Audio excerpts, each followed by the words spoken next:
Opinion देता है 4 तरह का। पहला क्या था? क्लियर एंड अनक्वालिफाइड, दूसरा क्वालिफाइड, तीसरा एडवर्स, चौथा डिस्क्लेमर। अगर 100% ट्रांसपेरेंसी है तो कौन सा ओपिनियन देंगे? कौन सा? अच्छा, क्लियर, बड़ा अच्छा। 100% ट्रू एंड फेयर है, ट्रांसपेरेंसी है, कोई फ्रॉड एरर कुछ भी नहीं है, कौन सा? क्वालिफाइड।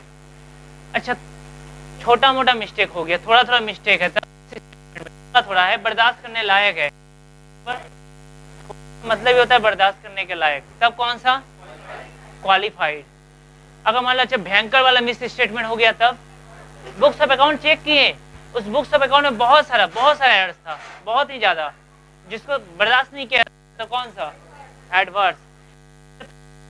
में थोड़ा सा लिमिटेशन है, रोक लगा है थोड़ा सा, तब कौन सा रिपोर्ट? कौन सा? डिस्क्लेमर। कैसे चालू डिस्क्लेमर होगा क्या? क्वालिफाइड।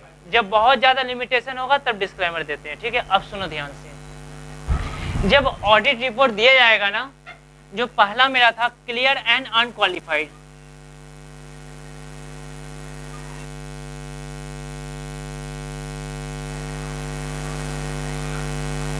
क्लियर एंड अनक्वालिफाइड का मतलब हुआ यदि सपोज 100% ट्रांसपेरेंसी है, तब रिपोर्ट में हमको कोई भी रीजन लिखने का जरूरत नहीं है, तब हमको बताना नहीं पड़ेगा कि हम अपना रिपोर्ट क्लियर एंड क्वालिफाइड क्यों। अच्छा बताओ, मान लो किसी कंपनी को हम लोग रिपोर्ट दे रहे हैं क्लियर एंड क्वालिफाइड, अनक्वालिफाइड, तब क्या हमको बताना पड़ेगा इसको क्लियर एंड अनक्वालिफाइड क्यों दिए?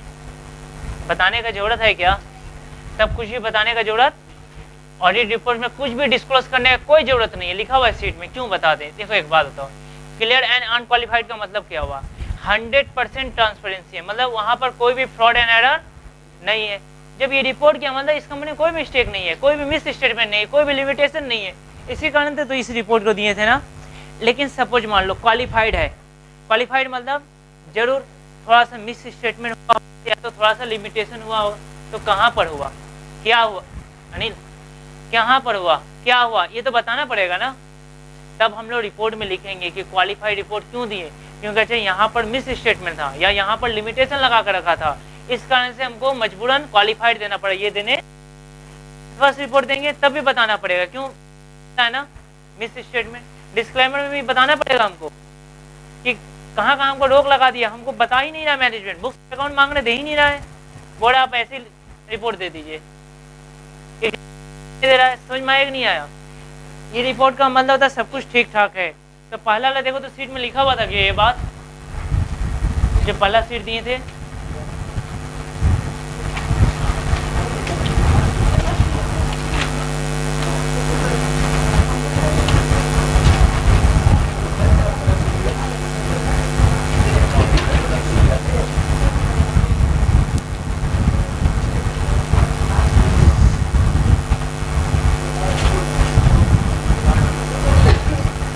एक देखो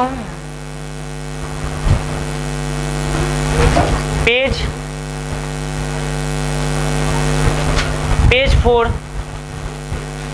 4 का पहला सीट का पेज 4 का पॉइंट 3, पहला सीट का पॉइंट 4, पेज 4 का पॉइंट 3 देखो तो लिखा हुआ है क्या उसमें?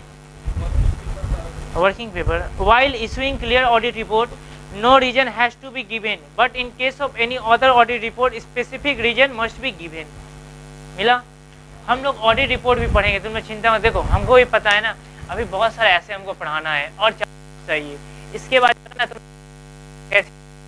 अपॉइंटमेंट ऑफ ऑडिटर, क्या है अपॉइंटमेंट, जब तक नहीं सकते चैप्टर सिखाएगा, फिर आएगा एक कंपनी ऑडिट, मतलब बड़ा बड़ा कंपनी में मतलब इतना बड़ा ट्रांजेक्शन होता है, ऑडिटर क्या 1 महीना में कर लेगा सारा एग्जामिन, तो वहां पर कैसे ऑडिट होगा? वहां क्या है, स्कूल का ऑडिट कैसे होता है, कॉलेज का ऑडिट कैसे होता है, हॉस्पिटल का कैसे होता है, सिनेमा हॉल का कैसे होता है, वो ऑडिट हम लोग को पढ़ना है। फिर अब तो देखो मैनुअली ऑडिट होता है क्या, अब ज्यादातर कौन सा ऑडिट होता है?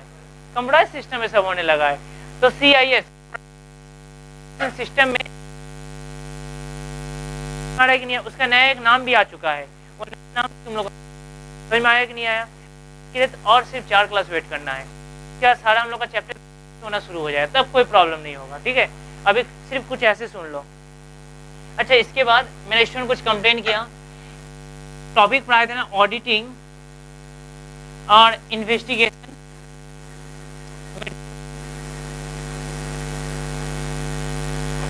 इसमें जो डिफरेंस पढ़ाए थे ना, इसका जो लास्ट पॉइंट था, लास्ट पॉइंट उसको थोड़ा ठीक कर लेना। थोड़ा उसमें मेरे स्टूडेंट को भी नहीं समझ में आया, हमको भी दिक्कत हुई।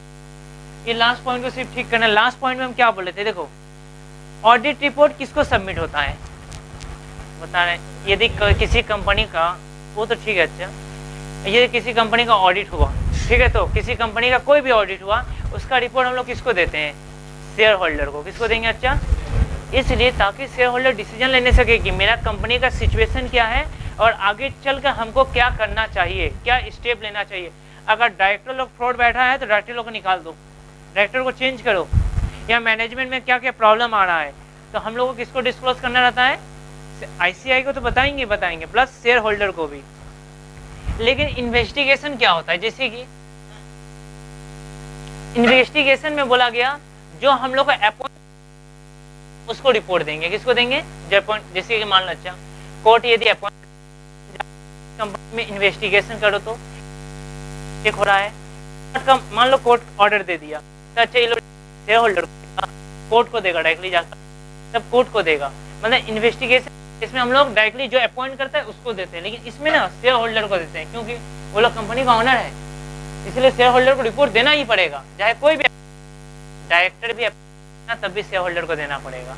क्यों, मान लो अपॉइंट करेगा तो किसके अपॉइंट करेगा, जो उन लोगों का पोल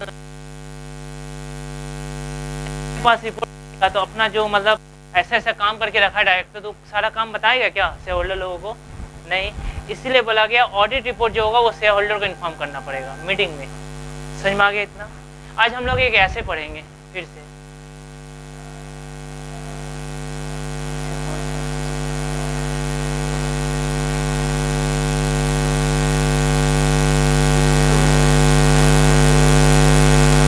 एक ऐसे है, अच्छा 580 MRL, ये तुमको इस सीट में, दूसरा सीट दिए थे, तो दूसरा सीट में का पेज 3, दूसरा सीट का पेज 3, ये सारा हम लोग का आंसर लिखने में मदद, सारा का सारा। देखो MRL क्या होता है, ये होता है मैनेजमेंट रिप्रेजेंटेशन लेटर, मिला, मैनेजमेंट रिप्रेजेंटेशन लेटर, लेटर लिखने भूल गए थे, लिख लो मैनेजमेंट रिप्रेजेंटेशन लेटर, ठीक है। इसमें क्या होता है तुम लोग बता दें, देखो मैनेजमेंट ये एक तरह का ना रिटन एविडेंस होता है, क्या होता है हम बता दें।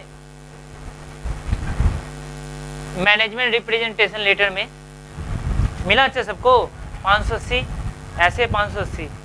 देखो इसमें बोला गया ना, देखो कभी कभी जब हम लोग ऑडिट करने जाते हैं ना, तो देखो दो केस होता है।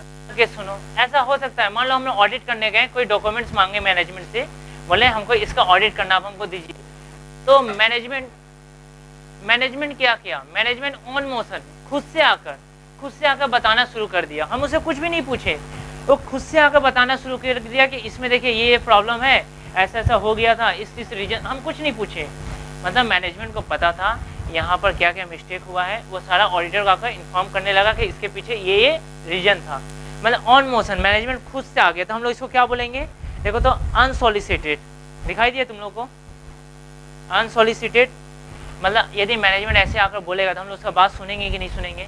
तो बोला गया ऐसे 580 बोला, अगर मैनेजमेंट तुम्हारे पास ऐसा कोई भी इंफॉर्मेशन देने आए ना, उसको मत भगाना, बोले सुन लेना सिर्फ। दूसरा चीज इसको बताओ, अनसॉलिसिटेड में क्या मैनेजमेंट से पूछे थे कि अपने से आकर बोला, इंफॉर्मेशन दे दिया। लेकिन क्या ऐसा हो सकता है कि मैनेजमेंट से हम लोग भी पूछें, अरे हमको अगर कहीं पर कुछ डाउट लगेगा तो हम भी तो पूछ सकते हैं ना।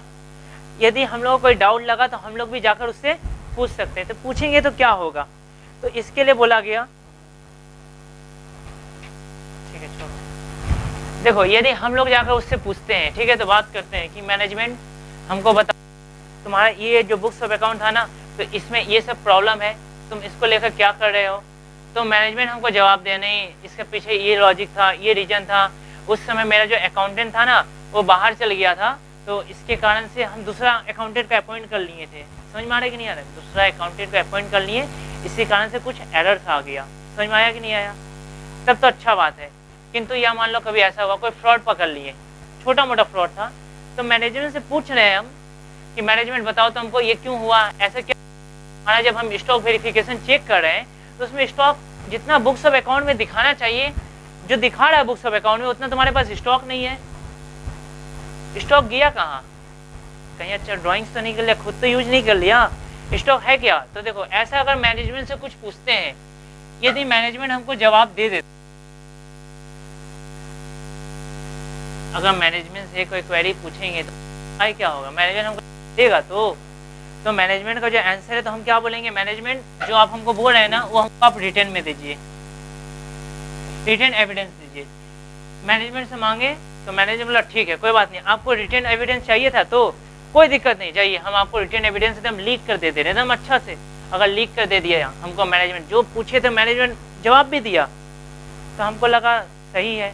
अगर ये सही बता रहा है तो देखो मेरे पास तब तो कोई प्रूफ नहीं था ना। अगर ओरली बोलता है तो बाद में चेंज हो सकता था, तो हम क्या बोले उसको, लिखित तौर पर दीजिए, उसमें साइन भी कीजिए। मैनेजमेंट दे दिया, जो मांगे वैसा किया, तो बताओ कौन सा रिपोर्ट देंगे? हाँ बताओ कौन सा रिपोर्ट देंगे? मैनेजमेंट को बोले, मैनेजमेंट लिख कर दिया, इसके कारण से मेरे को ये प्रॉब्लम हो गया, तो कौन सा रिपोर्ट दे देंगे? बोलो। अच्छा क्वालिफाइड क्यों जो स्टूडेंट लोग बोल रहा है? नहीं वो तो लिखित तौर पर दिया, तो रीजन क्या था? अरे अभी कुछ भी रिपोर्ट नहीं देंगे, अभी सिर्फ जानते हैं यहाँ ओके होगा, मतलब ठीक है, अच्छा बात है, मेरा बात सुन लिया, तब कोई दिक्कत। अरे एक बात बताओ, मैनेजमेंट अगर लिखित तौर पर देता है तो ये मेरे लिए एक तरह का एविडेंस है, एक तरह का ऑडिट एविडेंस है, कोई दिक्कत नहीं। इसका मतलब थोड़ी ना मैनेजमेंट वालों कोई गलती किया था, लीक कर दे दिया, तो इसका मतलब हम उसको क्लियर रिपोर्ट दे देंगे, क्वालिफाइड दे देंगे, ऐसे तो नहीं होता है। ये एक तरह का ऑडिट एविडेंस है, समझ में आया कि नहीं? मेरे पास एक प्रूफ है, मैनेजमेंट जो किया था वो कबूल कर लिया है, तो इसका मतलब ये नहीं कि हम उसको रिपोर्ट, अभी कैसे रिपोर्ट दे देंगे? अभी तो और इंक्वायरी होगा ना, इसके ऊपर क्या एक्शन ले रहा है, कि इसको रेक्टिफाई कर रहा है कि नहीं कर रहा है। गलती किया था जो मैनेजमेंट स्वीकार कर लिया, और कुछ किया, रेक्टिफाई कर रहा है कि नहीं कर रहा, आगे चल के क्या एक्शन ले रहा है, इसके बाद तो रिपोर्ट तैयार होगा। कि मैनेजमेंट अगर लिखित तौर पे बोले दे दिया, इसका मतलब रिपोर्ट दे दो, ऐसे होता है कभी? समझ में आया? तो यहाँ स्टूडेंट मिस्टेक करता है, इसीलिए यदि सपोज हम पूछे, ओरली बोले एक हमको लिखित तौर पर दो, वो बोला हम लिखित तौर पर नहीं देंगे, अब बताओ क्या करना चाहिए? हम बोल रहे हैं लिखित तौर पर दो, जो तुम बोल रहे हो ना हमको लिखित तौर पर दो, वो बोला नहीं देंगे। हमारे एक काम करो, ईमेल कर दो, नहीं करेंगे, ठीक है। अरे प्रूफ रहता है ना, ईमेल भी नहीं कर रहा है, व्हाट्सएप भी नहीं कर रहा है, तो बताओ हम लोग क्या करेंगे उसको? एक काम करते हैं, अरे कोई दिक्कत नहीं है, हम लिख देते हैं, तुम साइन कर दो, तब होगा। हम लिख देंगे, ऑडिटर लिखेगा, तब साइन कर देना, जो बोर्ड है वही लिख देते हैं, तुम साइन करो। अगर मान लो हम जो लिखे वो साइन कर दिया तब तो ठीक है, यदि साइन नहीं किया तो, यदि नहीं किया तो तब कौन सा रिपोर्ट दिया जाएगा? हम मैनेजमेंट को बताए थे गलती, मैनेजमेंट स्वीकार भी किया, हम बोले लिखित तौर पर दो, इस बार लिखित तौर पर नहीं दे रहा है, हम बोले हम लिखते हैं तुम साइन कर दो, साइन भी नहीं कर रहा, अब बताओ कौन सा रिपोर्ट दोगे? बताओ हमको। तो अच्छा एक ही उपाय है, अगर छोटा मोटा लिमिटेशन था, रोक टोक था, या छोटा मोटा मिस स्टेटमेंट था तो क्वालिफाइड। अरे अब तो स्वीकार भी नहीं कर रहा है, देखो यदि स्वीकार कर लेता तो आगे चलकर देखते हैं, जैसे इसमें स्वीकार कर लिया तो रिपोर्ट नहीं दिया, आगे चलकर सोचेंगे कि इसको क्लियर रिपोर्ट देना चाहिए कि नहीं देना चाहिए, इसमें अभी सोचेंगे, लेकिन इसमें अब सोचने की भी जरूरत है। इसमें छोटा मोटा मिस स्टेटमेंट रहा तो क्वालिफाइड, यदि भयंकर वाला मिस स्टेटमेंट रहा तो एडवर्स। तो ये मिस स्टेटमेंट के ऊपर डिपेंड करेगा, समझ में आया तुम लोगों को? अच्छा मान लो तीसरा केस, ना मैनेजमेंट बता रहा है ना कुछ बोल रहा है, ना लिखित तौर पर देने के बाद कुछ बोलने को ही तैयार नहीं, पूछ रहे हैं, बहरा बन गया, कुछ सुन ही नहीं रहा है, ठीक है, इग्नोर कर दे रहा है हमको, ठीक है। अब बताओ तब क्या करोगे? अरे अच्छा तब भी तो सेम केस है, इसमें सुन के भी क्या कर लिया, सुनकर भी तो लिखित तौर पर नहीं दिया, तो इसमें डायरेक्टली नहीं दे रहा है, मतलब तो सेम ही है। अरे इसमें बोला, लेकिन बोलकर साइन करने बोले वही तो नहीं कर रहा है, तो मेरा ऑब्जेक्ट हुआ। तब क्या किए, इसको क्वालिफाइड बोले या तो एडवर्स दे देंगे, इन दोनों में से एक देखना पड़ेगा। मिस स्टेटमेंट कितना है या लिमिटेशन कितना है, ठीक है, स्टेटमेंट को चेक करना है कितना है। इसमें सुनने को ही तैयार नहीं है, तो क्या करेंगे, तो भैया उसमें भी क्वालिफाइड आएगा या तो एडवर्स आएगा। समझ में आया, समझ में आ रहा है कि नहीं आ रहा है भैया? डिस्क्लेमर नहीं हो सकता, हाँ अच्छा डिस्क्लेमर भी हो सकता है, ऐसा कोई बात नहीं है, डिस्क्लेमर भी हो सकता है अगर रोक टोक रहा तो, ठीक है, तो लेकिन क्लियर रिपोर्ट नहीं जाएगा। लेकिन कौन सा रिपोर्ट नहीं जाएगा, क्लियर रिपोर्ट नहीं जाएगा, बस इतना याद है। इस केस में क्लियर रिपोर्ट जाने का कोई चांस ही नहीं है।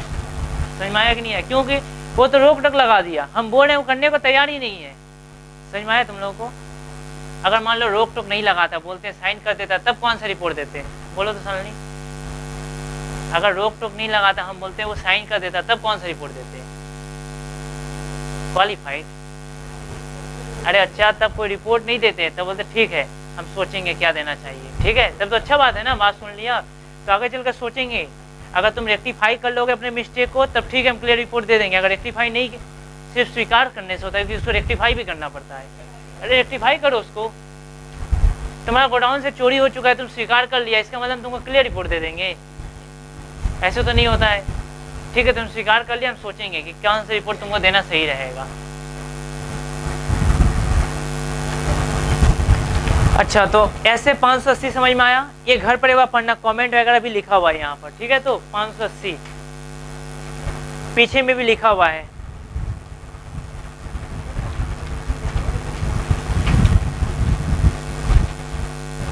अच्छा, इसके बाद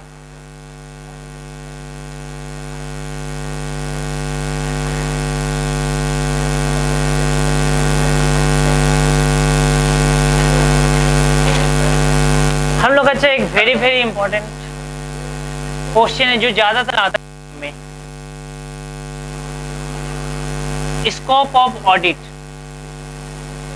यदि ऑडिट का काम करना है, ठीक है, तो इसके लिए स्कोप कितना बड़ा होना चाहिए, मैंने कहाँ काम करेंगे, इसके लिए अच्छा एक सीट दिया गया था तुम लोगों को, बताते हैं। पहला सीट क्या बोल,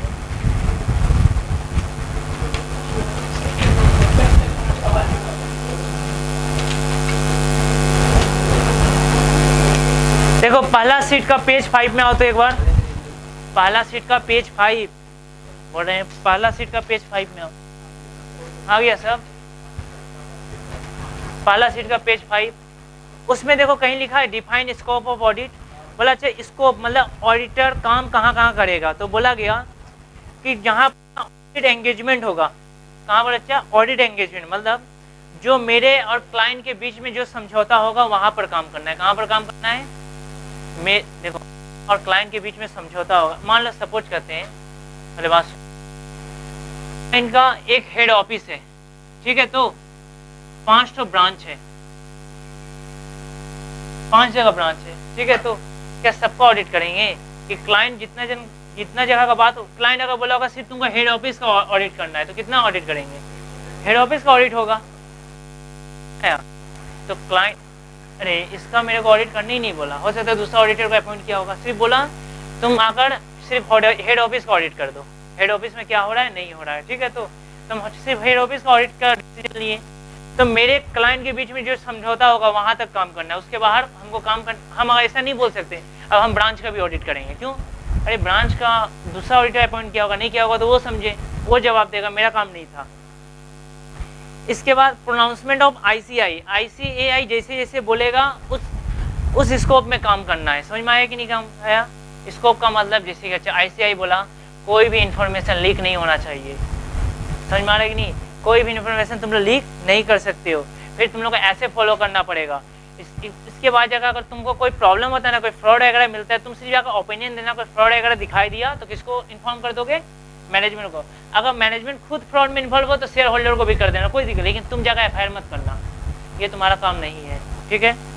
इसके बाद क्या बोला, अच्छा requirement of relevant legislation law. अब बोला अच्छा लॉ जहाँ जहाँ बोलेगा वहाँ काम करना है, लॉ के बाहर जाकर कोई काम नहीं करेंगे, क्यों, सब कुछ बताते हैं। मान लो कभी कोई ऐसा केस आया,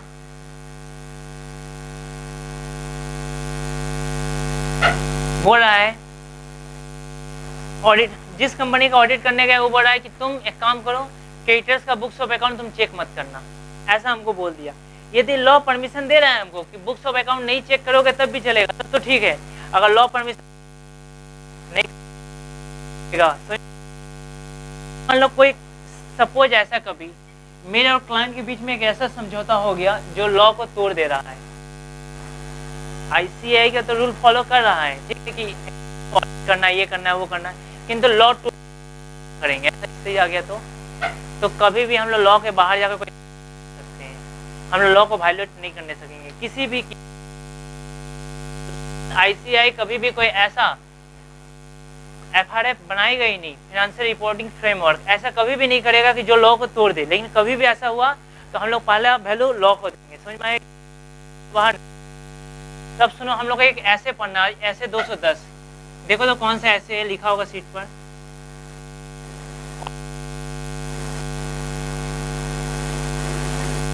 ऑडिट एंगेजमेंट,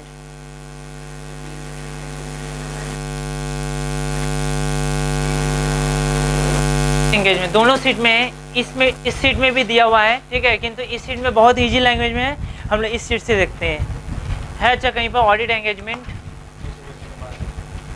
210। अच्छा स्टार्टिंग का ही पेज में प्रिलिमिनरी कंसिडरेशन में एक बात बताना, यदि ऑडिटर कहीं पर ऑडिट के लिए एंगेज किया गया, तो बहुत इंपॉर्टेंट, इसलिए इसको अच्छा से करना, यहाँ से बहुत सारा क्वेश्चन आता है हम लोगों का। यदि किसी ऑडिटर को अपॉइंट ऐसे ही चलेगा तो चलने वाला है, ठीक है। मान लो अच्छा प्रिलिमिनरी कंसिडरेशन में यदि सपोज मान लो कोई एक कंपनी हमको बुला रहा है ऑडिट करने के लिए, ठीक है, तो सबसे पहले हम लोग क्या करेंगे, क्या उस ऑडिट करने के लिए राजी हो जाएंगे कि कुछ वेरिफिकेशन करेंगे। तो हम लोग का सबसे पहला ऑब्जेक्टिव क्या होगा, देखो मिला सीट पर, सबसे पहला ऑब्जेक्टिव लो, हम यहाँ से बोल रहे हैं,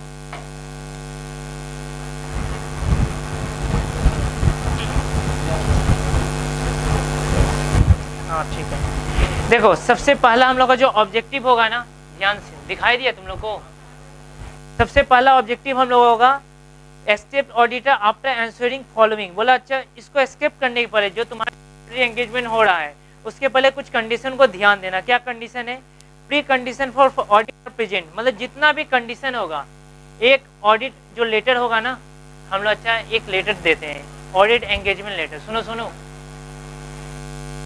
और ऑडिटर के बिल में कुछ भी डील होता है, कुछ भी डील होगा तो एक लेटर, उस एंगेजमेंट लेटर में लिखा रहेगा, ठीक है, तो क्या क्या हो रहा है क्या क्या नहीं हो रहा है, तो उसमें हम लोग पहले से जो जो कंडीशन अप्लाई करने वाला है सारा का सारा लिख देंगे। प्लस मेरे और मैनेजमेंट के बीच में जो जो समझौता हुआ, जो जो बुक्स ऑफ अकाउंट चेक करने के बारे में बातचीत किया गया, ये बुक्स ऑफ अकाउंट चेक करना है, ये सब वेरीफाई करना है, तो सारा का सारा किस में लिखा रहेगा, ऑडिट एंगेजमेंट लेटर में। ये लेटर क्या होता है ना, अच्छा इस लेटर को ऑडिटर लिख कर अपना साइन कर मैनेजमेंट को देता है, फिर मैनेजमेंट साइन कर रिटर्न किसको दे देता है, ऑडिटर को। अब मैनेजमेंट का इच्छा, चाहे तो मैनेजमेंट उसको जेस करा अपने पास रख ले, वो मैनेजमेंट के ऊपर डिपेंड करेगा, किंतु ऑडिटर क्या करेगा कि मैनेजमेंट के साथ जो भी डील हुआ, कौन कौन सा बुक्स ऑफ अकाउंट को एग्जामिन करना है, वो सारा का सारा उसमें मेंशन करेगा। उसके साथ साथ जरूरत पड़ा तो उसमें अपना फीस भी मेंशन कर सकता है, कोई दिक्कत नहीं, मेरा इतना फीस है, ठीक है। तो सर लिखने के बाद साइन करके किसको देगा, क्या मैनेजमेंट उसको रख लेगा, साइन कर वापस करेगा, इसको बोलते हैं ऑडिट एंगेजमेंट लेटर, ठीक है। तो इसके बाद प्री कंडीशन फॉर ऑडिट दिखाई दिया तुम लोगों को। प्री कंडीशन पहले से कंडीशन कुछ रहेगा, FRF to prepare first should FRF to prepare financial statement should be acceptable. बोला अच्छा जो फाइनेंशियल स्टेटमेंट वो लोग बनाया है, ठीक है, वो यदि एक्सेप्टेबल रहा तभी हम लोग ऑडिट करेंगे, एग्जामिन करेंगे, वो एफआरएफ के अनुसार होने चाहिए। एफआरएफ का मतलब हम लोग जो ऑडिट करने जा रहे हैं ना, वो जितना बुक्स ऑफ अकाउंट बनाया है सब आईसीआई का रूल जो अकाउंटिंग स्टैंडर्ड होता है ना, सिर्फ उसके अनुसार बनना चाहिए, अकाउंटिंग स्टैंडर्ड के अनुसार, समझ में आया। 32 अकाउंटिंग स्टैंडर्ड है, उसको फॉलो करना पड़ेगा। अगर उसको बिना फॉलो किए मैनेजमेंट बनाया है तो हम लोग उसी के अनुसार चेक करेंगे, अगर बिना फॉलो किए बनाया है तो हम लोग ट्रू एंड फेयर ओपिनियन नहीं देंगे।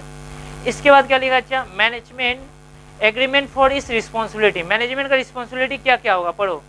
बोला for preparation of financial statement as per applicable FRF, ये जो बोला गया, अच्छा बताया गया है, बुक्स ऑफ अकाउंट को बनाना किसका रिस्पॉन्सिबिलिटी है, मैनेजमेंट का ये भी ऑडिट एंगेजमेंट लेटर में लिखा रहेगा। बुक्स ऑफ अकाउंट अगर कोई एरर हो गया, तुम कुछ भूल गए, मिस्टेक हुआ, तो उसको हम बनाने वाले नहीं है, रेक्टिफाई करने वाले सिर्फ तुमको हम इन्फॉर्म करेंगे, ठीक है। वो सारा का सारा तुम्हारी जिम्मेदारी है। इंटरनल कंट्रोल किसका रिस्पॉन्सिबिलिटी होगा? मैनेजमेंट का, ये तुम समझना, ठीक है। इस शीट में हम लिख दिए हैं। To provide auditor with all information, और बोला गया यदि ऑडिटर को कोई भी इन्फॉर्मेशन का जरूरत पड़ेगा तो बिना रोक टोक का तुम हमको इन्फॉर्म करोगे। सिर्फ तुम ही नहीं इन्फॉर्म करो, तुम्हारे जितना स्टाफ है ना, अरे जिसको जो सपोज मान लो कोई स्टॉक डिपार्टमेंट में है, कोई कैश डिपार्टमेंट में है, तो हम बार बार मैनेजमेंट से जाकर इन्फॉर्मेशन लेंगे, उससे भी तो लेंगे। तो वो सारा हमको कोऑपरेट करेगा, वो हमको इन्फॉर्मेशन देगा। वो बोल नहीं सकता है कि ये बुक्स ऑफ अकाउंट नहीं है, ठीक है, ऐसे नहीं। वो हमको बोल नहीं सकता है कि ये बाद में ले लीजिए, ये कल ले लीजिए, नहीं, हम मांगे तो आपको देना पड़ेगा। आप अगर कोई फ्रॉड हुआ उसके बाद इन्फॉर्मेशन मांगते हैं, वो भी हमको डील करना पड़ेगा। समझ में आ रहा है कि नहीं आ रहा है? उससे आप हमको रोक नहीं से, ये सारा लिख देंगे कि कहीं पर वो मेरे को रिस्ट्रिक्शंस नहीं लगाए। समझ में आया? इसके बाद क्या दिया सेकेंड पेज में, ऑडिट एंगेजमेंट लेटर को लेकर बोला इफ डॉक्यूमेंट्स ऑडिटर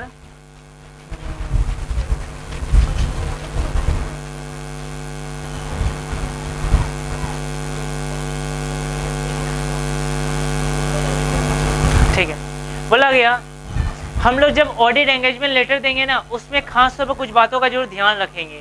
कुछ आगे चलकर कोई मिसअंडरस्टैंडिंग ना हो जाए, इन फ्यूचर कोई भी मिसअंडरस्टैंडिंग ना हो जाए, इसको लेकर हम लोग एक वजह प्राइमरी कंसर्न देते हैं। मतलब क्या, हम लोग का ऑब्जेक्टिव क्या है, सिर्फ हमारा काम होगा हम एग्जामिन करके इसके ऊपर एक ऑडिट रिपोर्ट देंगे जिसमें बताएंगे कि आपका financial statement true and fair है कि नहीं है। हम कोई एफआईआर दर्ज करने वाले नहीं है, बस अपना एक ऑडिट रिपोर्ट देने वाले हैं। इसको मतलब जितना आप हमको बोले ब्रांचेस का ऑडिट करना है, उतना ही ब्रांच का ऑडिट करेंगे, इससे ज़्यादा हम करने वाले नहीं है, ठीक है।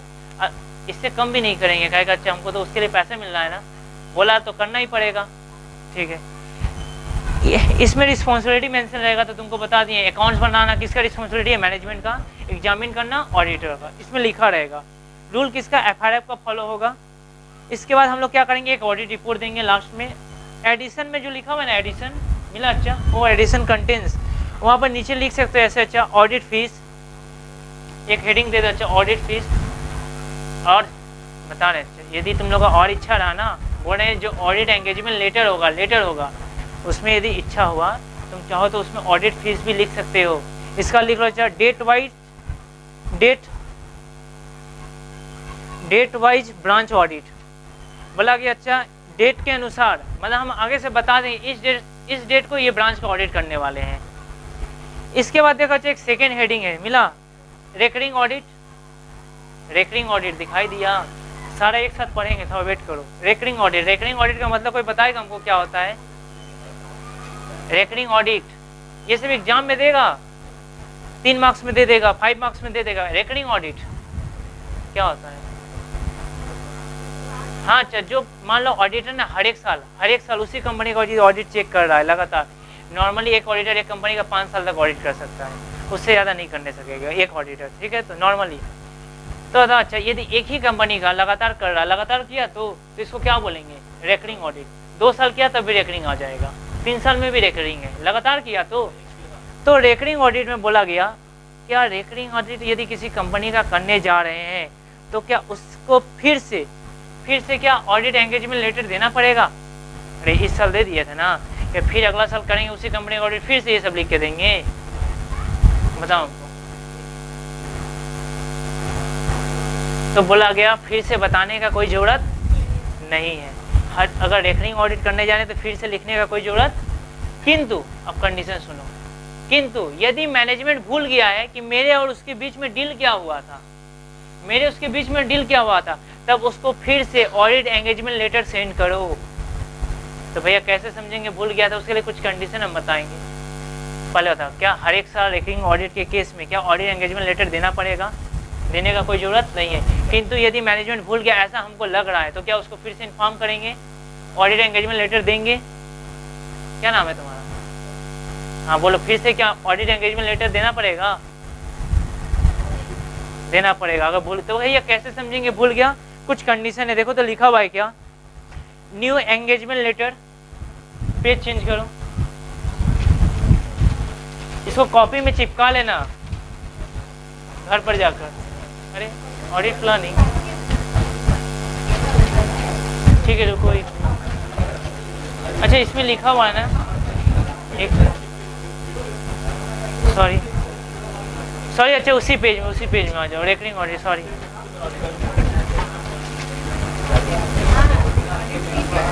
सॉरी उसी में चले आओ। पहले बात सुनो, विशाल हमको समझाने दो।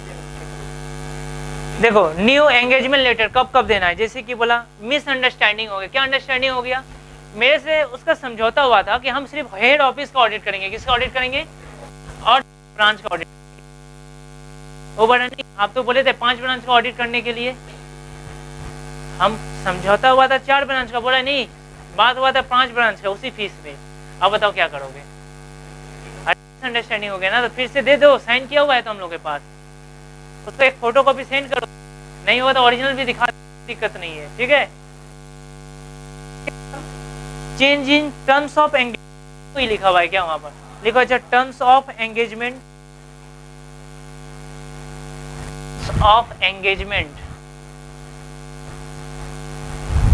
मतलब बोला अच्छा उसके और मेरे बीच में सपोज मान लो समझौता ही चेंज हो गया, क्या समझौता चेंज हुआ, मान लो ऑडिट कंप्लीट होने के पहले जब तक हम उसको ऑडिट रिपोर्ट देते, मैनेजमेंट आके हमसे रिक्वेस्ट करा, बोला चंदन जी आप 4 ब्रांच का जैसे ऑडिट कर दिए ना, और एक ब्रांच बचा है वो भी कर दीजिए ना, ठीक है जो लगेगा दे देंगे आपको फीस। तो ये बात जैसे हम उसके लिए एग्री हो जाएंगे, क्या हम ऐसा कर सकते हैं, तो सुनो टर्म्स ऑफ ऑडिट एंगेजमेंट यदि वो वैलिड है, लॉ बोलता है तुम एक्सेप्ट कर सकते हो तो ऐसा कर सकते हो, क्या अच्छा ये वैलिड नहीं है, हम चाहे तो कर सकते हो, तो ऑडिट ही करने का बात कर रहा है ना, बोला फीस भी दे देंगे, हमने बहुत अच्छा बात है, तो अच्छा ये तो राजी तो हो गए, तो क्या इसके लिए ऑडिट एंगेजमेंट लेटर को चेंज करना पड़ेगा, नहीं, अरे पहले 4 ब्रांच का ऑडिट लिखा हुआ था, अब बोल रहा है देखो पहला था मिसअंडरस्टैंडिंग, वो केस खत्म, दूसरा केस मैनेजमेंट आकर रिक्वेस्ट किया, बोला कि आप सारा ऑडिट कर लिए है ना, रुक जाइए, एक मेरा और ब्रांच बचा हुआ है, 5th ब्रांच है, वो इसी साल ओपन हुआ है, तो एक काम कीजिए ना अब उसका भी ऑडिट कर दीजिए, जो लगता है हम आपको दे देंगे, क्या अलग से ऑडिटर बुलाएं, आप उसका भी कर दीजिए, तो हमने अच्छा बात है कर देते हैं, तो अच्छा ये क्या एक्स्ट्रा काम कर रहे हैं, तो ऑडिट एंगेजमेंट लेटर में लिखोगे नहीं, तो क्या उसको फिर से लिख कर सेंड करना पड़ेगा, हाँ सेंड करना पड़ेगा, तब तो प्रूफ रहेगा कि उसका ऑडिट करने का रिस्पॉन्सिबिलिटी मेरा था, तभी तो हम ऑडिट रिपोर्ट देंगे, क्या एविडेंस नहीं हुआ, ये तो ऑडिट एंगेजमेंट लेटर हुआ, अभी तो हम लोग ऐसे 210 पढ़ रहे हैं ऑडिट एंगेजमेंट के बारे में। एविडेंस मतलब ये कैसा एविडेंस है, ये सिर्फ एविडेंस के तौर पे इतना ही काम करेगा अगर तुम बोलोगे कि हमको उस ब्रांच का ऑडिट करने के लिए अपॉइंट किया गया था, ये इसका एविडेंस है, ऐसा बोल सकते हो, सिर्फ इसका एविडेंस है, ठीक है, तो क्योंकि हमको अपॉइंट किया गया था हम उसका ऑडिट रिपोर्ट दे सकते हैं। अब सुनो जा, अच्छा बताओ सेकेंड केस क्या मिसअंडरस्टैंडिंग है कि terms of audit engagement change हो रहा है, यहाँ पर चेंज हो रहा है, ठीक है।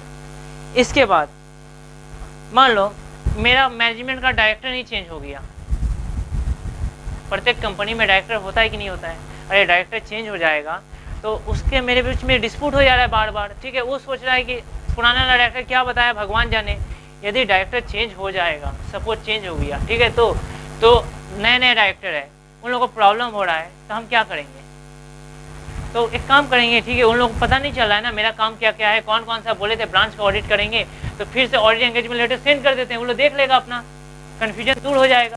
अरे हम लोग नॉर्मली कोई भी हेल्प होता है, डायरेक्टर कौन होता है, जैसे बोर्ड ऑफ मैनेजमेंट होता है ना, वो बोर्ड ऑफ डायरेक्टर का होता है, कमेटी होता है, तो उन लोगों को तो बताना पड़ता है ना, कोई भी हेल्प लेना होता है तो उन लोग मेरे को हेल्प नहीं कर रहा है, क्यों बोल रहा है नहीं आपका ये काम नहीं था, ऐसे नहीं करना था आपको, तब तो उसको ऑडिट एंगेजमेंट लेटर दिखा सकते हैं, तो फिर से भेज सकते हैं, तो क्या लिखा कब कब भेजेंगे, कंडीशन समझ में आया। इसके बाद सपोज मान लो क्लाइंट का बिजनेस ही चेंज हो गया, मान लो सपोज इस साल ऑडिट कर चुके थे, नेक्स्ट ईयर करने गए ना, अब क्लाइंट क्या करता है ना, आगे क्या करता था डायरेक्टली मौसमी बेचता था, मौसमी का जूस बेचने लगा, ठीक है, तो अब बताओ आगे सिर्फ मान लो कार लोन देता था, अब बिजनेस लोन भी दे रहा है, तो अच्छा अब तो ज़्यादा ऑडिट करना पड़ेगा ना, ज़्यादा ऑडिट करना पड़ेगा, भले रेकरिंग ऑडिट है, वही कंपनी अपॉइंट किया, लेकिन उसका बिजनेस ग्रो कर चुका है, ग्रो कर गया, तो क्या फिर से ऑडिट एंगेजमेंट लेटर में नहीं लिखोगे इसे बात, अगर बिजनेस वही ले रहा था तो लिखने का कोई ज़रूरत।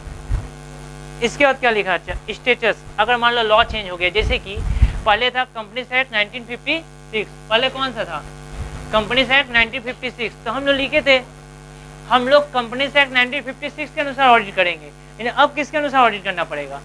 कंपनीज एक्ट 2013 के अनुसार। समझ में आया?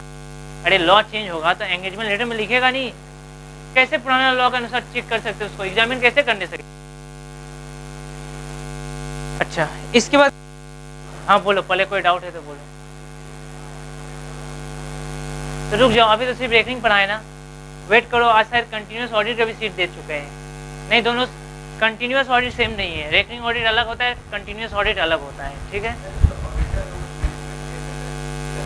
मैनेजमेंट सुनो, पहले बात सुनो, रेकरिंग ऑडिट का मतलब हुआ ना वो ऑडिट जो हर एक साल करना है। एक ऑडिटर हर एक साल जो कंपनी का ऑडिट करेगा वो कौन सा ऑडिट है? अब तुम पूछ दे तो सुन ही लो थोड़ा सा। कंटिन्यूस ऑडिट का मतलब होता है ना हर एक साल नहीं, इस साल जो ऑडिट हुआ लास्ट में ऑडिट नहीं होगा कि बुक्स ऑफ अकाउंट बनाकर रेडी रखेंगे तब ऑडिटर आके एग्जामिन करेगा, शुरू से ऑडिट का काम शुरू होगा, शुरू से होगा, ये होता है कंटिन्यूस ऑडिट। भैया मान लीजिए उस ऑडिटर को अगला साल निकाल देंगे, तो निकाल दोगे तो रेकरिंग ऑडिट नहीं है, लेकिन कंटिन्यूस ऑडिट तो हो सकता है। तो अभी हम नहीं पढ़ाएं कंटिन्यूस, थोड़ा सा वेट करो, ठीक है? कोई बात नहीं। रेकरिंग ऑडिट का मतलब सिर्फ समझ में आया, कंटिन्यूस छोड़ो, हम आज ही पढ़ाएंगे, ठीक है? बहुत अच्छा। देखो, एक है ऑडिट कंपोनेंट्स, मिला? कंपोनेंट्स का मतलब अगर मान लो मेरे को बोला गया ऑडिट रिपोर्ट किसको देंगे, बताओ तो हमको। ऑडिट रिपोर्ट जो दे,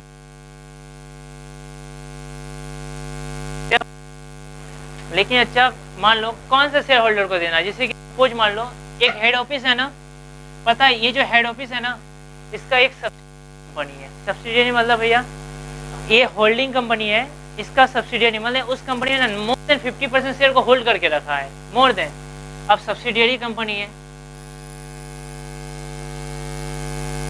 इसके अलावा इसका बहुत सारा ब्रांच है।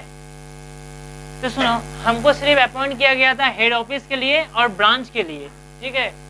तो जो अपॉइंट किया है ना तो ऑडिट रिपोर्ट वहां के शेयर होल्डर को देंगे, समझ में आया? जो अपॉइंट किया है हम लोग वहां के शेयर होल्डर, सपोज मान लो एक एग्जांपल दे रहे हैं, एक ऑडिटर को भैया क्या अलग अलग चीज के लिए अलग ऑडिटर को अपॉइंट किया था? हाँ किया जाता है, कोई दिक्कत नहीं, अलग अलग ऑडिटर होता है, ब्रांच के लिए अलग हो सकता है, हेड ऑफिस के लिए अलग हो सकता है, ऐसा पॉसिबल है। क्यों जरूरी? अच्छा ब्रांच कोलकाता में होगा, दूर में है, हम लोग करने नहीं जाने मांग रहे हैं, ठीक है? तो अलग हो ही सकता है, अलग भी रहता है, पढ़ाएंगे। एक जॉइंट ऑडिटर होता है, पढ़ाएंगे, उसका एक ऐसे आएगा, बताए ना, थोड़ा सा वेट करना पड़ेगा। सपोज मान लो एक ऑडिटर है जिसको सिर्फ सब्सिडियरी कंपनी को ऑडिट करने के लिए अपॉइंट, तो उसको वो रिपोर्ट किसको सौंपेगा? सब्सिडियरी कंपनी को सौंपेगा। वो हेड ऑफिस को क्यों सौंपेगा?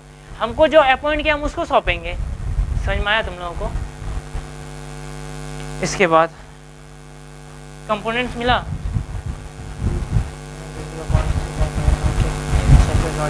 ठीक है? तो बोला गया यहाँ पर, सपोज मान लो, और एक बात मान लो हमको दो लोग अपॉइंट किया है, बता रहे कौन कौन?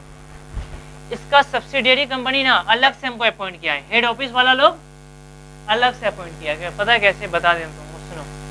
हेड ऑफिस में जो लोग अपॉइंट किया है ना वो लोग डायरेक्टर लोग था, ऐसा हो सकता है, पढ़ाएंगे अपॉइंटमेंट ऑफ ऑडिटर में, कैसे ऑडिटर अपॉइंट, इसमें ना शेयर होल्डर लोग अपॉइंट किया था। अरे ये अलग है, ये अलग है, हाँ ये बात सही है कि ये इसको होल्ड करके रखा है, वो चीज़ अलग है, लेकिन इसका अलग अपॉइंटमेंट, लेकिन दोनों कंपनी का ऑडिट हम ही कर रहे हैं। तो क्या हम लोग सेपरेट ऑडिट रिपोर्ट देंगे कि साथ में देंगे? सेपरेट देंगे, क्योंकि ये लोग अपॉइंट करने वाला अलग है, ये लोग अपॉइंट करने वाला अलग, किंतु अच्छा दोनों को अपॉइंट करने वाला का यदि सेम पर्सन होता तो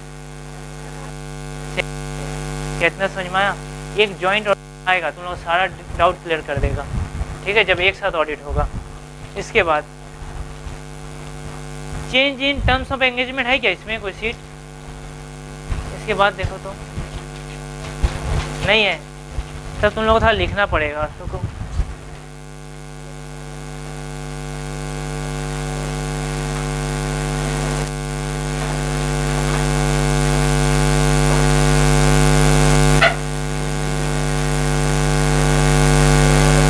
change in terms of engagement, इसके बारे में ही बोलता है।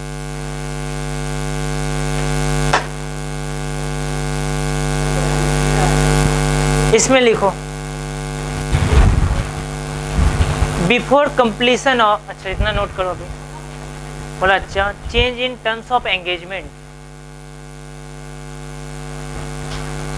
एग्जाम में इतना हेडिंग नहीं आता है, एग्जाम में डायरेक्टली दे देगा ना एक्सप्लेन करने के लिए ऑडिट एंगेजमेंट के ऊपर, जाना है, कहाँ जाओ?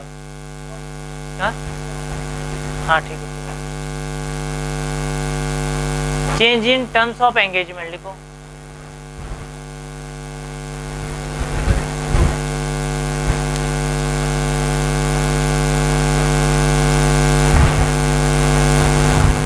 लिखो before completion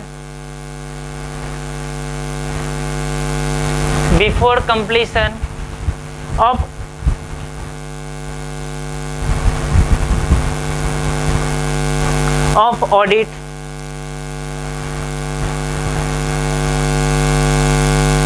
audit comma auditor is requested to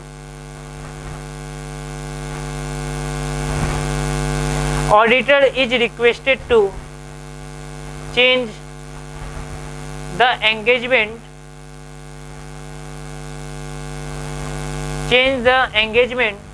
to one which provides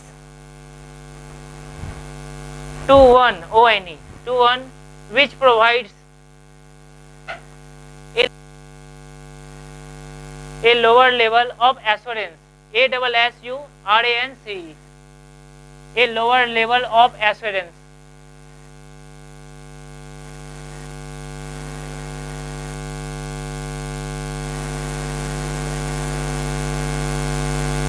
अच्छा लिखा है। अच्छा, before completion of audit comma auditor is requested to change the engagement to one which provides a lower level of assurance.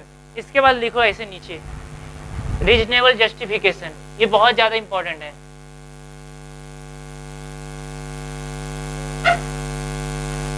वो लोग अच्छा main यही से part देखेगा एग्जाम में। रीजनेबल जस्टिफिकेशन ये क्या बोलता है, सुनो ध्यान से। बोला गया मान लो अब ऑडिट एंगेजमेंट चेंज हो रहा है, ठीक है, तो वो हमको तर्क दिया, ठीक है, क्या बोला ना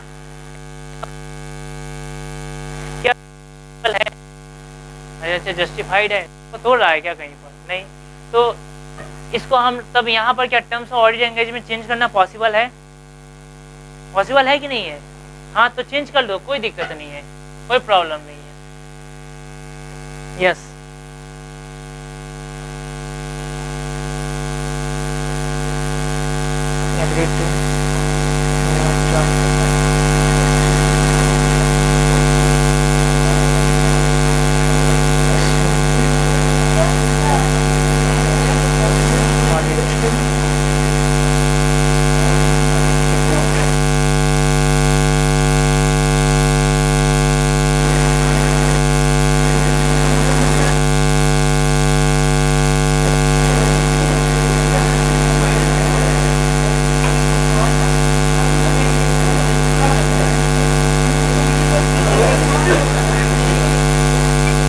नोट करो उसको।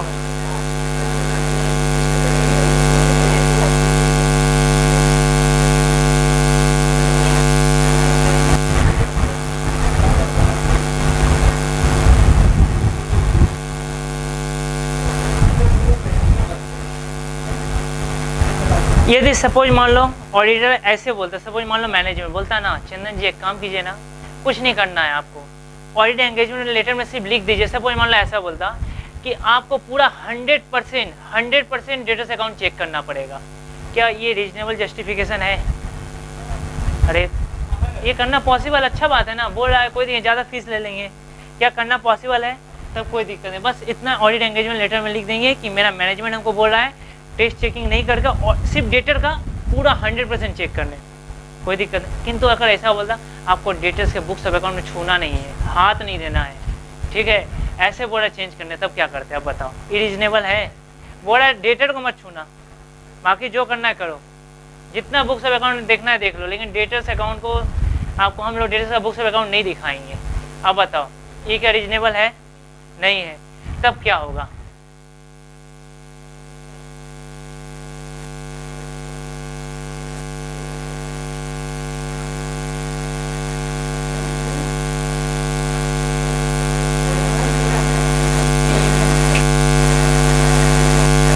यदि तो अच्छा अगर हम ना कर देंगे तो मत होगा या तो असहमत होगा, यही होगा ना, क्लाइंट हमसे एग्री होगा या तो डिसएग्री होगा। अगर एग्री हुआ तब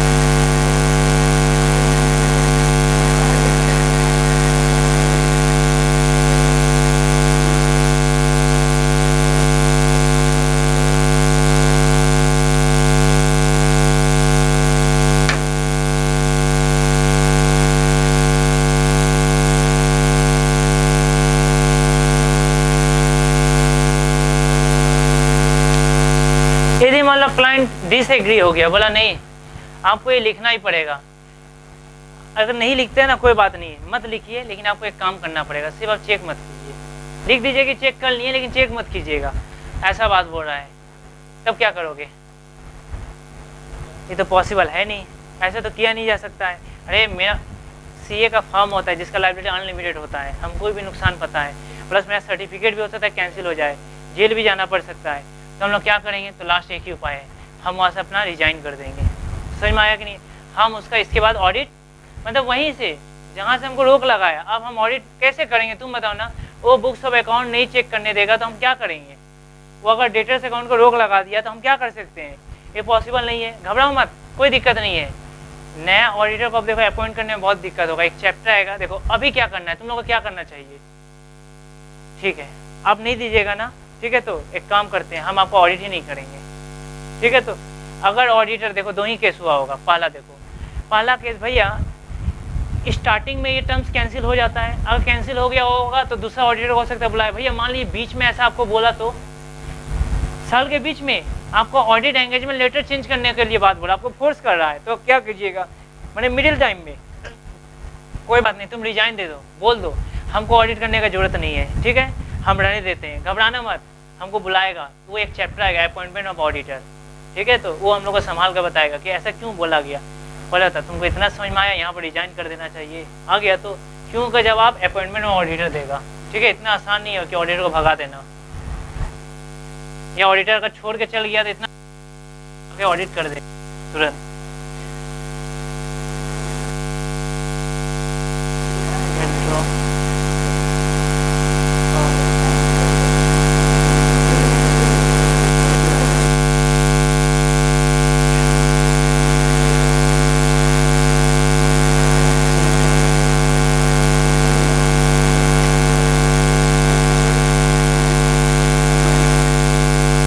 देखो हम चले गए हैं उसका कंपनी को छोड़कर, इसका मतलब जो ऑडिट एंगेजमेंट लेटर था मेरे पास, जरूर आईसीआई को इन्फॉर्म करेंगे उस कंपनी के साथ मेरा ऐसा हुआ था, वो कंपनी को मेरा ऐसा ऐसा बोल रहा था, बताएंगे तो आईसीआई को। अरे जहाँ से भी सीए जाए ऑडिट करने के लिए, सबका खोज खबर तो आईसीआई को देगा, इन्फॉर्म करेगा, तो आईसीआई के बिना परमिशन का कोई दूसरा चल जाएगा, इतना आसान नहीं है, ठीक है। तो अभी हमको जो करना चाहिए था कर लिए, ठीक है, अब थोड़ा इंतजार करेंगे। उसके बाद ये बताया, अच्छा ऐसे 210 यदि टर्म्स ऑफ एंगेजमेंट यदि जस्टिफिकेशन है, ठीक है, अगर बोलता है कि डेटर्स अकाउंट को पूरा चेक करो, तब कोई दिक्कत नहीं है, तब कोई दिक्कत नहीं है, तुम राजी हो जाना। किंतु अच्छा अगर रीजनेबल नहीं रहा तब तुम जी मत होना, ठीक है, जो होगा देखा जाएगा। और क्लाइंट मान गया, तुम सहमत नहीं था, फिर बोला ठीक है जैसा आपका इच्छा, हम थोड़ी ना कुछ कर सकते हैं, तो ठीक है आगे ऑडिट करेंगे, अगर सहमत नहीं है तो छोड़ दो, बात नहीं बनता है तो, ठीक है। बस इतना भी हमको करना था। इसके बाद जाकर देखो तो एक ऑडिट प्रोसीड्यूर है क्या उसमें? नहीं है क्या? अच्छा देखो तो नहीं होगा तो कोई बात नहीं है, हम लिखेंगे क्या है, वो प्लानिंग है, ठीक है, थोड़ा सा नोट कर लेंगे।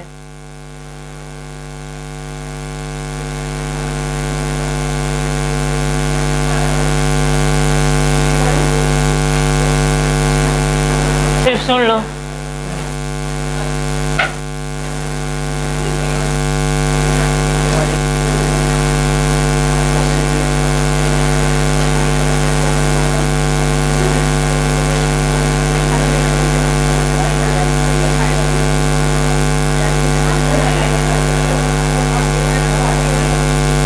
सुनो, प्रोसीड्यूर और ऑडिट टेक्निक, ठीक है, ये तुम लोगों को बुक में मिलेगा, देखना मेरा क्वेश्चन में था, देखो ऑडिट प्रोसीड्यूर क्या होता है, ऑडिट प्रोसीड्यूर में जो प्रोसेस करेंगे हम लोग वहाँ पर, तो कौन कौन सा प्रोसीड्यूर था, एक था risk assessment procedure, compliance procedure. Compliance procedure में क्या था, इंटरनल कंट्रोल, इंटरनल कंट्रोल के बारे में हमको बताता है। इसके बाद था सब्सटेंटिव प्रोसीड्यूर, उसके अंदर बहुत कुछ हम सिखा चुके थे, तुम लोग लिख नहीं सकोगे। अब सुनो, ये जब प्रोसीड्यूर हम लोग फॉलो करेंगे, जैसे कि कुछ हम तुमको एक एग्जांपल देते हैं, सब्सटेंटिव प्रोसीड्यूर,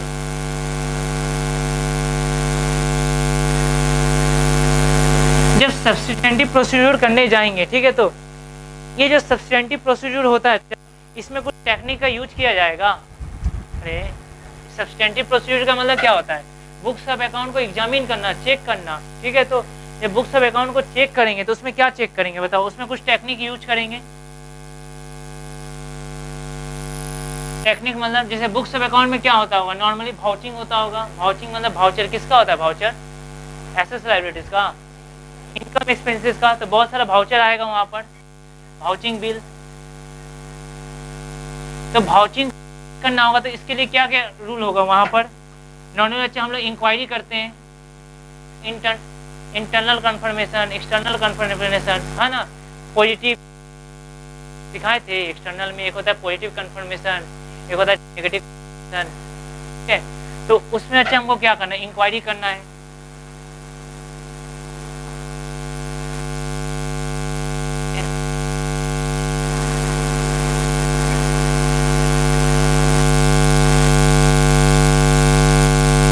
जो लोग अमाउंट जोड़ा है टोटल वो सही है कि नहीं है। सुनो, हम सिर्फ बताना चाह रहे हैं ना, सब्स्टिटेंटिव प्रोसीड्यूर एक मीनिंग होता है जो बताता है कि सिर्फ बुक्स ऑफ अकाउंट को चेक करना है, लेकिन कैसे चेक करना है वो कौन बताता है, ऑडिट टेक्निक। कैसे चेक करना है, वाउचिंग देखना है, वाउचिंग को कैसे देखेंगे, ठीक है। मतलब अगर डिप्रिसिएशन, देखो डिप्रिसिएशन का मेथड का नाम बताना काम है सब्स्टिटेंटिव प्रोसीड्यूर, स्ट्रेट लाइन मेथड होता है, डिमिनिशिंग बैलेंस मेथड होता है। किंतु इसको वो लोग कैसे कैलकुलेट कैसे किया है, किसमें मंथली दिया है, किसमें 6 महीना के ऊपर कैलकुलेट कर दिया, समझ में आ रहा है कि नहीं आ रहा है। जैसे कि कंप्लायंस प्रोसीड्यूर, ये किसका हिस्सा है, ऑडिट प्रोसीड्यूर का। किंतु कंप्लायंस प्रोसीड्यूर में इंटरनल कंट्रोल एग्जीक्यूट कर रहा है कि नहीं कर रहा है, इसके लिए क्या करना है, एग्जीक्यूट कर रहा है तो इफेक्टिव है कि नहीं है, इफेक्टिव है तो कंटिन्यूअस है कि नहीं, ये किस में आ गया, टेक्निक में आ गया। थोड़ा डिफरेंस आता है, लिखने सकोगे, देखो बुक को तो पढ़ना कम से कम सारा आ जाएगा, ठीक है। इसके बाद ऑडिट प्लानिंग,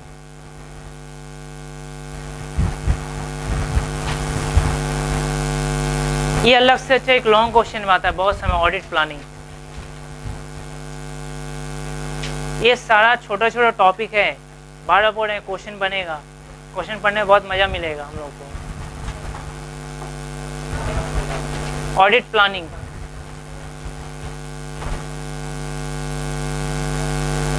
अच्छा यहाँ पर ऑडिट प्लानिंग। एक बात है, जब भी हम लोग कहीं पर ऑडिट करने जाते हैं तो हम लोग को प्लान करके जाना चाहिए कि नहीं करके जाना चाहिए था। अगर प्लान करके गए हम लोग ऑडिट, देखो एग्जाम में क्या होगा, खास तौर पर ऑडिट का बताते हैं, उन लोगों के पास उतना टाइम नहीं है। एक पेपर को कितना देर लगता है चेक करने में, मान लो मैक्सिमम 2 मिनट, चलो 3 मिनट मान लेते हैं। अरे 3 मिनट में हंसते खेलते वो लोग चेक कर देगा, ठीक है। इतना देर तुम लोग तरह वेट नहीं करता है वो लोग, ठीक है, कि एक एक वर्ड देखेगा। क्वेश्चन जो हम लोग सॉल्यूशन करते हैं ना अकाउंट से कॉपी, वो लोग इतना वेट नहीं करता है। तुम लोग इधर क्या किए किधर, वो लोग उतना वर्किंग वगैरह नहीं देखता है। हाँ वर्किंग करोगे वो लोग को पता चलेगा, हाँ स्टूडेंट वर्किंग किया है।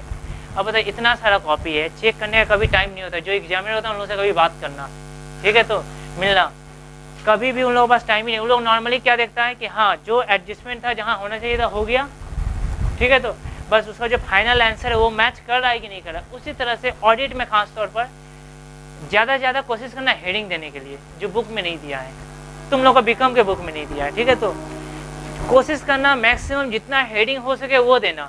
क्या होगा, इससे एग्जामिनर को अट्रैक्शन मिलेगा, नहीं स्टूडेंट को ऑडिट आता है तभी इतना हेडिंग देने सका, क्योंकि कोई बुक नहीं लिखा है बीकॉम का। इसके बाद जहाँ पर जो मेन पॉइंट है वो तो अच्छा पढ़ेगा नहीं, अब बेकार का अच्छा एवरेज मार्क्स देकर निकल जाए, तो उससे अच्छा जो मेन पॉइंट है कम से कम उसको अंडरलाइन करो। एक क्वेश्चन को दिखाया जाएगा, उसको अंडरलाइन करो, तो जिससे कम से कम पता चलेगा कि स्टूडेंट को ऑडिट आता है। जब उस वर्ड को देखेगा यहाँ पर, जैसे कि आगे अच्छा दे दिया ऑडिट एंगेजमेंट लिखने के लिए, जब हम यहाँ दिखाएंगे टर्म्स ऑफ ऑडिट एंगेजमेंट को, ठीक है, रीजनेबल था तो ये, नहीं है तो ये। जब रीजनेबल जस्टिफिकेशन को अंडरलाइन करेंगे तो मतलब पता चलेगा इसके ऊपर स्टूडेंट कुछ लिखा है, समझ में आ रहा है कि नहीं आ रहा है, तब मार्क्स इंक्रीज करेगा। और भी बहुत सारा तरीका है, उसके लिए और कुछ क्लास हम लोग को वेट करना पड़ेगा, तब बता दिया जाएगा किस तरह से पैराग्राफ को डील करना है हम लोगों को। ठीक है, इधर आ जाओ। Audit planning. मान लो अच्छा एक ऑडिटर यदि किसी कंपनी में ऑडिट करने जा रहा है तो सबसे पहले क्या प्लान करेगा, इधर देखो ऑब्जेक्टिव को मिला अच्छा, कि जिस कंपनी में हम लोग ऑडिट करने के लिए जा रहे हैं उसमें कितना टाइम देना है और कितना इंपॉर्टेंस देना है, किस किस एरिया को, क्यों। हर एक बुक्स ऑफ अकाउंट को हम लोग उतना डिटेल्स में चेक नहीं करते, खास तौर पर किसको चेक करते हैं बताओ, गड़बड़ कहाँ होगा, कैश में। तुम लोग पता है कैश बुक में सबसे पहले रिकॉर्डिंग होता है, क्यों। कैश बुक देखो, कैश बुक हम लोग जनरल और लेजर दोनों ही बोलते हैं, क्यों बोलते हैं, इस कारण से अच्छा कैश बुक में नरेशन भी लिखा जाता है, क्योंकि ताकि हमको पता चले ये पैसा किस पर्पज से खर्चा हुआ है। कैश बुक में सबसे ज्यादा झमेला होता है, इसी कारण से अच्छा कोई यदि मान लो फ्रॉड किया होगा तो किस कारण से कैश में कमी आ जाए, और कैश से रिलेटेड जो बुक्स ऑफ अकाउंट होगा उसको चेक करो, समझ में आ रहा है कि नहीं आ रहा है। तो ये पहले से डिसाइड कर लो जिस कंपनी का ऑडिट करने जा रहे हैं उसका मेन काम कहाँ पर है, क्या क्या वो काम करने वाला है, तो वहाँ उस सब बुक्स ऑफ अकाउंट को ज़्यादा ध्यान से देखेंगे, कहाँ चोरी ज़्यादा हो सकता है, समझ में आया। इसके बाद आइडेंटिफाई पोटेंशियल प्रॉब्लम, आगे चलकर क्या क्या बाधा आएगा, अगर बाधा आया, क्योंकि अच्छा जब हम लोग आर्टिकल को भेजेंगे उन लोगों को प्रॉब्लम फेस करना पड़ेगा, ऐसा होगा। मैनेजमेंट को बोलेंगे और रिटर्न में नहीं देगा, रिटर्न में देने को तैयार नहीं है, समझ में आ रहा है कि नहीं आ रहा है। जैसे कि मान लो हम बोले आप हमको बुक्स ऑफ अकाउंट चेक करने दीजिए, ठीक है, किसका, डेटर का। मैनेजमेंट बोल रहा है कि हम आपको नहीं देने सकेंगे, बुक्स ऑफ अकाउंट कहाँ रखा गया नहीं मिल रहा है, हम बोले आप इसको लिखित तौर पर दे दीजिए। अब बताओ इस बात को देगा क्या, लिख कर देगा, नहीं देगा। अगर रोक लगा दिया तब तो डिस्क्लेमर दे देंगे, समझ में आ रहा है कि नहीं। अब मिस स्टेटमेंट मिला, जवाब नहीं दिया तब तो एडवर्स भी दे सकते हैं, देखना पड़ेगा सिचुएशन, ठीक है। तो मतलब हम बोलना चाह रहे हैं अच्छा क्या क्या प्रॉब्लम आएगा उसके लिए अपने आर्टिकल को इन्फॉर्म करें, क्यों ये सारा अगर प्रॉब्लम आ रहा है मैनेजमेंट नहीं सुन रहा तो इसको एक जगह लिखना पड़ता है, कहाँ पर, ऑडिट वर्किंग पेपर बताए थे कभी, ऐसे 230 डॉक्यूमेंटेशन। यदि मान लो यदि मैनेजमेंट मेरा बात सुन नहीं रहा है, ठीक है, तो मैनेजमेंट को समझाएं बहुत कि देखिए आपका बुक्स ऑफ अकाउंट हमको ये नहीं दे रहा है, ठीक है, तो नहीं दिया या कहाँ कहाँ मिस्टेक हो गया तो सबको लिखते हैं, कहाँ पर, 2 फाइल होता था याद करो, एक परमानेंट फाइल जिसको मेरा आर्टिकल डेली नहीं लेकर जाएगा, अरे कंपनी का नाम हमेशा चेंज होगा, उसको रख दो, ठीक है। ज्यादा कौन सा चेंज होता है, जो करंट ऑडिट फाइल होता है, किसमें, उसमें होता है वाउचिंग, वेरिफिकेशन, जो चेंज होने वाला टॉपिक है। तो एक काम करना, मैनेजमेंट नहीं बोला ना, पहला तो मैनेजमेंट से मांगो, नहीं दिया रिटर्न रिप्रेजेंट सारा नोट डाउन कर लो, ऑडिट वर्किंग पेपर में लिख लो वहाँ पर कि मैनेजमेंट हमको रोक लगाया था, ये सब नहीं दिया, तब हम आकर अपना सीए को बताएंगे, ठीक है। इस वर्किंग इफिशिएंटली बोला, अच्छा हम लोग को काम बहुत इफिशिएंटली करना है, कोई दिक्कत नहीं, हेडिंग था सिर्फ। प्रॉपर यूटिलाइजेशन ऑफ रिसोर्सेस, मतलब बोला अच्छा मान लो मेरे पास 2 आर्टिकल, कितना आर्टिकल है, 2, एक आर्टिकल का सीए फाइनल ईयर का एग्जाम आने वाला है, अच्छा एग्जाम में तो छुट्टी लेगा तो लेगा कि नहीं लेगा।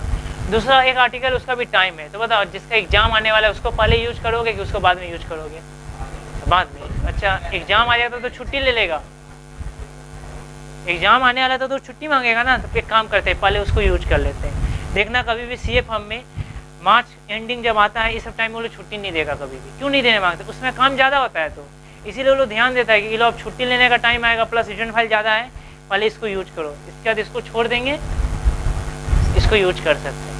नीचे क्या था, कोऑर्डिनेशन ऑफ वर्क, मतलब हम लोग का ध्यान देना है कि इसके बाद ये काम दे देना है ताकि मेरा कोई भी वर्कर खाली ना बैठे, समझ में आ रहा है कि नहीं। इसके बाद ये जैसे कि अगर मान लो 2 लोगों को अपॉइंट किए, एक को कैसे, किसको, एक को बोले तुम सिर्फ डिप्रिसिएशन को चेक करना, एक को बोले तुम सिर्फ एसेट्स का वेरिफिकेशन करना। अगर डिप्रिसिएशन में कोई मिस्टेक मिला तो तुम एसेट जो वेरीफाई करना है ना उसको बता देना, तब तो जो जाकर रेक्टिफाई करेगा ना। तो कोऑर्डिनेशन वर्क, ध्यान रखना है कि डिप्रिसिएशन किसको दिए हैं, क्योंकि उसको बताना पड़ेगा तो आर्टिकल को कि देखो डिप्रिसिएशन में मिस्टेक है, तुम एसेट को करेक्शन करो, बैलेंस शीट में भी मिस्टेक हुआ होगा, तो ऐसे ध्यान रखकर दिया जाता है।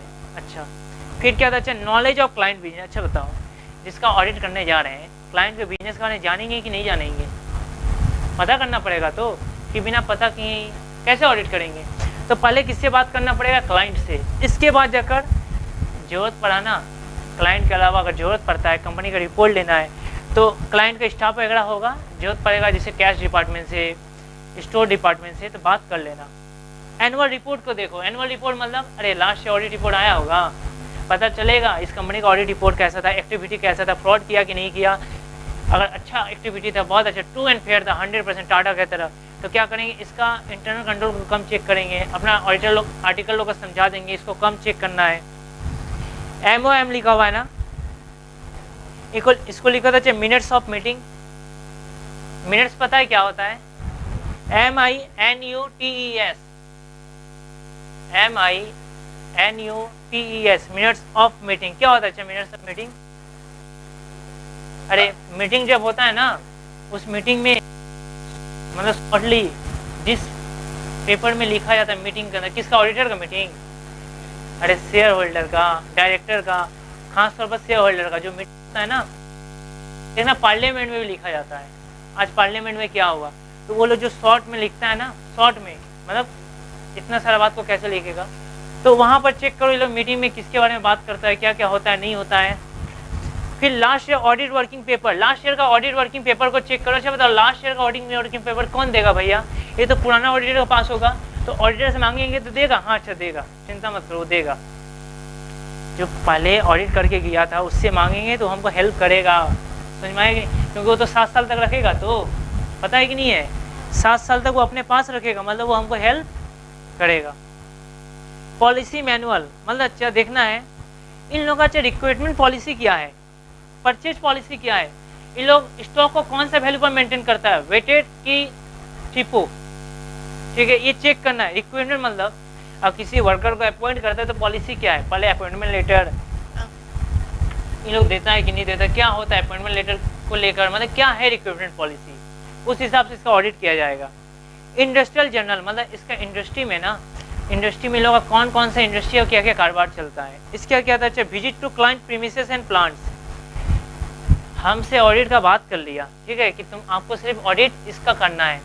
अब बताओ उस ऑडिट उस कंपनी में कौन कौन सा रॉ मटेरियल यूज होता है, क्या क्या होता है, वो डिटेल्स में बताएगा क्लाइंट हमको। उतना टाइम है, इतना बड़ा चिट्ठा तो हम लोग क्या करेंगे, उसका प्रीमियस देख के आएंगे कि ये लोग कौन कौन सा किस तरह से होता है, वर्कर लोग किस तरह से अपॉइंट होता है, तो ये सारा का सारा प्लान करके जाना है। उस हिसाब से ना डिसीजन लेंगे कि आर्टिकल को कब, कहाँ, कैसे, किस तरह भेजना है। इसके बाद क्या आता है देखो, तो प्लानिंग एक्टिविटीज, नहीं प्लानिंग एक्टिविटीज उसमें क्या दिया है, एक है ओवरऑल प्लान। ओवरऑल का मतलब जितना अभी तक समझाए ना, इंटरनल कंट्रोल कैसे चेक करना, यही सब लिखा है। मटेरियल इन्फॉर्मेशन अगर आएगा तो ऑडिट वर्किंग पेपर में लिख लेना, क्लाइंट को समझा दिए, ये सारा इसमें। इसके बाद देखो ऑडिट प्रोग्राम है क्या, उसको लिखो इम्पोर्टेंट।